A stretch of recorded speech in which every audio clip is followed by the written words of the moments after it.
পঞ্চতত্ত্ব সেবাশ্রমে বহুদিন যাবৎ আমরা কীর্তন গান করতে আসি।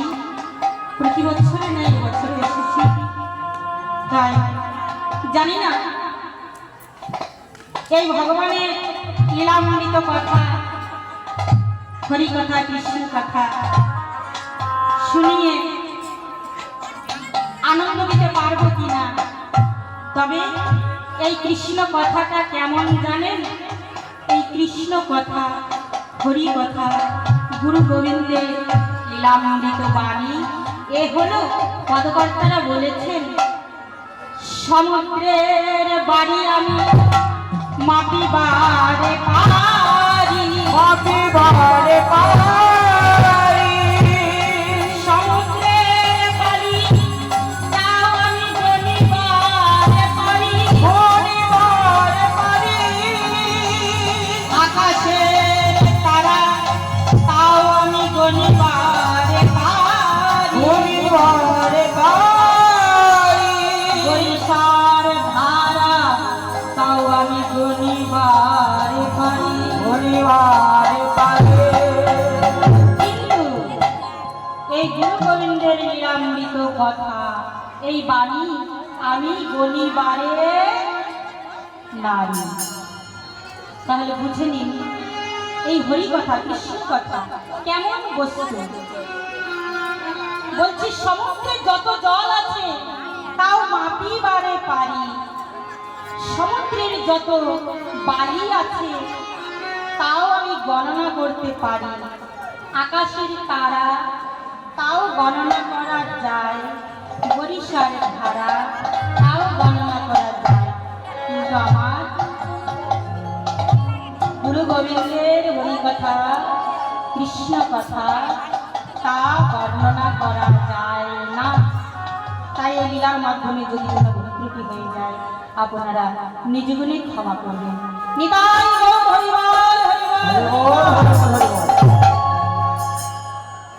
করে মানবী রহো জরে, বিরহ জরে ভেল ভরে বহু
শ্রাবণীয় ধারার মতো অবিরত নয়নের ধারা বইছে।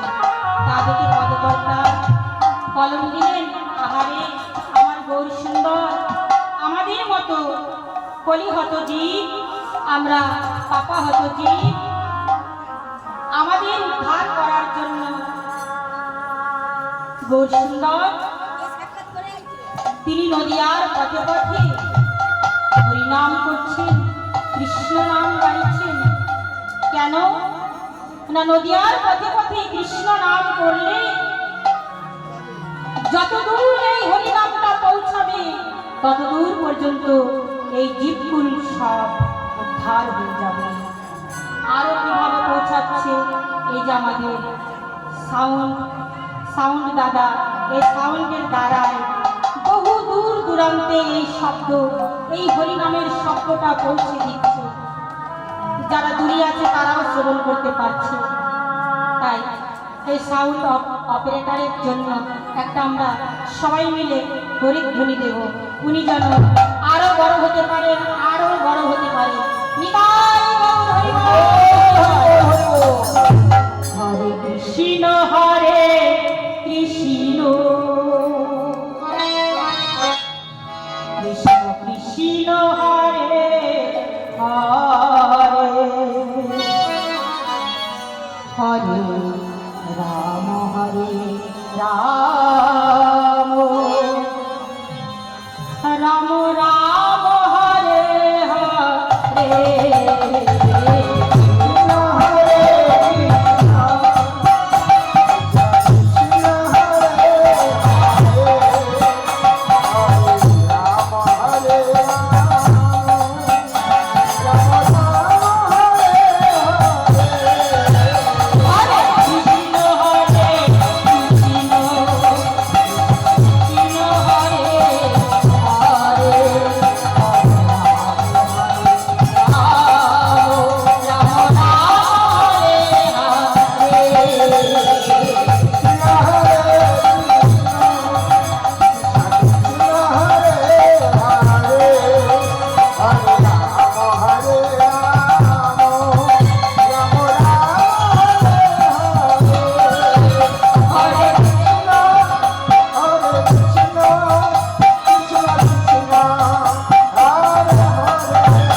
উদ্ধার করার কথা। তাই পদকর্তা কলম দিলেন, আরে মোর